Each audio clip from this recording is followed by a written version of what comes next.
इस महान आदमी का हम पर इतना कर्ज है कि ये वीडियो शेयर करना हम सबका फर्ज है।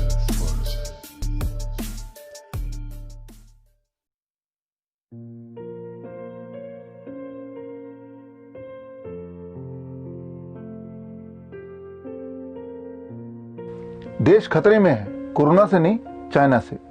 कोरोना से ना तो देश को कोई खतरा है, ना ही आपको कोई खतरा है। कोरोना तो एक मामूली फ्लू है। आपको फ्लू से जितना खतरा होता है, जो कि हर साल आपने झेला है, उतना ही खतरा कोरोना से है। ये बात मैं आपको बताता आया हूँ पिछले 5 महीने में अपने अलग अलग वीडियोस के माध्यम से।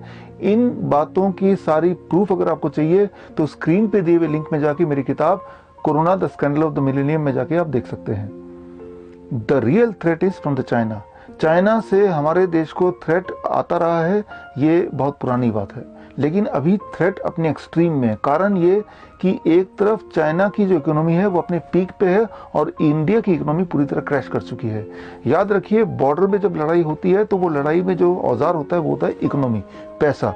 पैसे से ही औजार आता है, उसी से लड़ा जाता है। और इस वक्त जाहिर सी बात है, चाइना की जो इकोनॉमी है अपने सबसे स्ट्रांग पोजीशन पे है।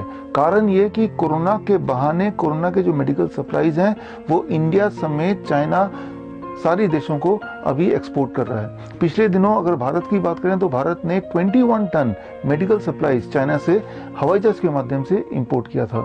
तो ये तो है चाइना की इकोनॉमी की कंडीशन। अब भारत की जो इकोनॉमिक कंडीशन है वो तो आपको पता ही है, कारखाने सारे बंद हैं, ठप पड़े हुए हैं। तो ऐसे में हम क्या करें? कुछ देशभक्त उनके राय आ रहे हैं, बड़े अच्छे राय हैं। नंबर 1 कि चाइनीज माल खरीदना बंद कर दें ताकि चाइना की जो इकोनॉमी है उस पर थोड़ा बहुत फर्क पड़ जाए। देखिए, मुझे पूरा यकीन है कम से कम 60-70 करोड़ भारतीय ऐसे हैं जो चाइना का माल बिल्कुल नहीं खरीदेंगे। अगर आपको यकीन नहीं आता तो आप CMIE centre for monitoring of Indian economics के साइट में जाके देखेंगे तो आप हैरान हो जाएंगे, बल्कि एक भयानक स्थिति दिखेगी। और वो ये कि इस वक्त इंडिया का जो अनएम्प्लॉयमेंट रेट है वो रॉक बॉटम पे है, यानी कि 27%, यानी कि 27%। एक बहुत ही भयानक पिक्चर है। बोलने का मतलब इसे अगर हम ट्रांसलेट करते हैं इनटू नंबर ऑफ पीपल, तो इस वक्त देश में करीब 60 करोड़ लोग ऐसे हैं जिनको ये नहीं पता कि अगले हफ्ते का जो खाना है उसके लिए पैसा कहाँ से आएगा। तो ऐसे में वो चाइना का माल तो क्या, वो कहीं का माल खरीदने लायक ही नहीं है। तो इसलिए इस बात से आप निश्चिंत हो जाइए कि देश चाइना का माल खरीदेगा, वो नहीं खरीदेगा, पैसे है नहीं। एक सजेशन और आ रहा है कि चाइना के जितने भी ऐप हैं, टिकटॉक वगैरह, ये सब डिलीट कर दें। बिल्कुल डिलीट कर दीजिए।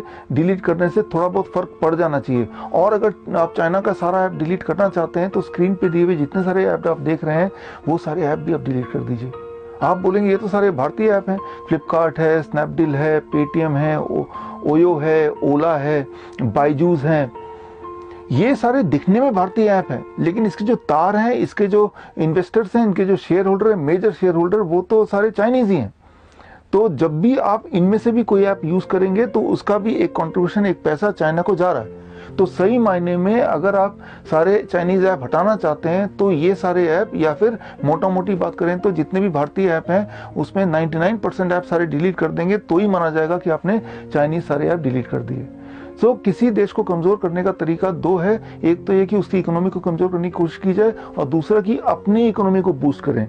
अपनी इकोनॉमी, अगर भारत की इकोनॉमी की बात करें, बूस्ट करने के लिए एक लॉन्ग टर्म प्लान ये हो सकता है कि इसी वक्त सारे कारखाने दोबारा चालू कर दिए जाए, जो कि होता हुआ दिख नहीं रहा। दूसरा एक और तरीका, अगर ये जिद पे अड़ी गए कि फैक्ट्रियां बंद करके ही दम लेंगे और जब तक कि वो फैक्ट्री अपने आप ही जंग ना पड़ जाए, दोबारा खुलने लायक ही ना रह जाए, जैसा कि बहुत सारे फैक्ट्रीज में ऑलरेडी हो भी चुका है, तो इस फिर भी इकोनॉमी को बूस्ट करने का एक गोल्डन चांस हमारे पास है। उसके लिए मैं एक उदाहरण लेता हूं समझाने के लिए। 20 अप्रैल, याद रखिएगा डेट, 20 अप्रैल की बात है। माडागास्कर, जो कि बहुत ही गरीब देश है, अफ्रीका की छोटा सा गरीब देश, वहाँ उनका जो ट्रेडिशनल सिस्टम ऑफ मेडिसिन है उसके माध्यम से 2 कोरोना पेशेंट को ठीक किया गया, 2, ओनली 2। और उसके बेसिस पे ही उन्होंने लॉन्च कर दिया 20 अप्रैल को। वहाँ के प्रेसिडेंट, उनका नाम है एंड्रिया रोजोलिना, उन्होंने लॉन्च कर दिया वहाँ का प्रोडक्ट, नाम दिया उन्होंने कोविड ऑर्गेनिक। वहाँ का ट्रेडिशनल दवाइयों के सिस्टम से बना हुआ प्रोडक्ट कि इससे कोरोना के पेशेंट ठीक होते हैं। और उसके बाद से उनके पास पूरे अफ्रीका के देशों से ऑर्डर मिलने शुरू हो गए और मुझे लगता है अब तक तो वो बहुत अमीर बन चुके होंगे। मतलब ये कि देश का जो राष्ट्रपति वो खुद ही अपने ट्रेडिशनल सिस्टम का ब्रांड एम्बेसडर बन गया, अपना मार्केटिंग एग्जीक्यूटिव बन गया। जहाँ भी वो जाते, किसी भी प्रेस कॉन्फ्रेंस में, इंटरनेशनल मीट में अपना वो प्रोडक्ट लेके जाते और जिससे देश को बहुत फायदा भी हुआ, एक गरीब माडागास्कर जैसे देश को। अब भारत की बात करते हैं। भारत में भी एक ट्रेडिशनल सिस्टम है, मैं आपको याद दिला दूं, इसका नाम है आयुर्वेद। शायद जनता भूल चुकी है और हमारी सरकार तो पूरी तरह भूल चुकी है। नहीं तो जरा सोचिए, पिछले 5 महीने जो कोरोना से की लड़ाई है चल रही है, उस जंग में एलोपैथी के जो जहां ट्रायल चल रहे थे वहां आयुर्वेद का नामो निशान भी नहीं था। और हमारे कुछ आयुर्वेद के चाहने वाले, जिनके चप्पल जूते घिस गए, प्रधानमंत्री पीएमओ ऑफिस के चक्कर लगाते लगाते, आयुष डिपार्टमेंट, हेल्थ मिनिस्ट्री, कि भाई आप आयुर्वेद के माध्यम से भी तो कुछ ट्रायल करो। करते करते 15 मई के आसपास हेल्थ मिनिस्ट्री ने अलाउ किया, चलो भाई आयुर्वेद को हम कुछ पेशेंट देंगे और ये 5 जड़ी बूटियां अलाउ करते हैं, आप इसी से ट्रायल करके देखो। और सिम्टोमेटिक पेशेंट में 15 दिन पहले 15 मई के आसपास ट्रायल शुरू हुआ गुजरात में और उसका नतीजा निकला 30 मई के आसपास। 30 मई को वहां के रीजनल अखबार में खबर छपी और वो खबर ये थी कि 586 corona patient, symptomatic corona patient ठीक हो गए आयुर्वेद के इलाज से। ये एक बड़ी बात है। कहाँ तो 2 पेशेंट ठीक होने के बाद भी वो ब्लॉकबस्टर ड्रग बन गया था या बन गया है, और यहाँ 586 लोग ठीक होके घर जा चुके हैं। और कितने लोग मरे? एक भी नहीं मरा। So that is a big news. लेकिन अब सामने नतीजा है कि इतना बड़ा न्यूज होने के बावजूद भी आई एम श्योर कि आप में से शायद ही किसी को पता चला हो, मानो ऐसे कि कोई षड्यंत्र के तहत इस न्यूज को दबाया गया हो, छुपाया गया हो। कहीं ऐसा ना हो किसी को पता चल जाए कि एक मेथड आ गया, एक फॉर्मूला आ गया जिसके माध्यम से, आयुर्वेद के माध्यम से लोगों को ठीक किया जा सके। सो अब वो लोग जो आयुर्वेद के स्तंभ माने जाते हैं, वो लोग जो आयुर्वेद के प्रमोटर्स हैं, वो लोगों को भी आइडिया नहीं आ रहा। उनमें से एक नाम मैं लूँगा आज, जिनका नाम है आचार्य मनीष जी, जो फरवरी महीने से ही लगातार Ayush department, health ministry, PMO office के चक्कर लगा रहे हैं कि किसी भी तरह से आयुर्वेद को रिकॉग्नाइज किया जाए कोरोना के ट्रीटमेंट में। अब जब ये रिकॉग्नाइजेशन मिल गया है, अब वो भी शांत बैठे हुए हैं, जैसे कि उन्होंने कुछ देखा नहीं, कुछ सुनाई नहीं दे रहा, कुछ पढ़ा नहीं, कुछ पता नहीं चल रहा।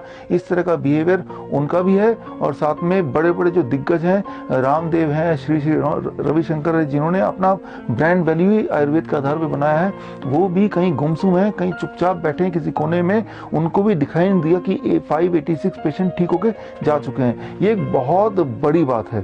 बड़ी बात इसलिए है क्योंकि हमारे जो प्राइम मिनिस्टर हैं नरेंद्र मोदी जी, उनकी ब्रांड वैल्यू, उनकी ब्रांड इमेज वर्ल्ड लेवल पे इतनी बड़ी है।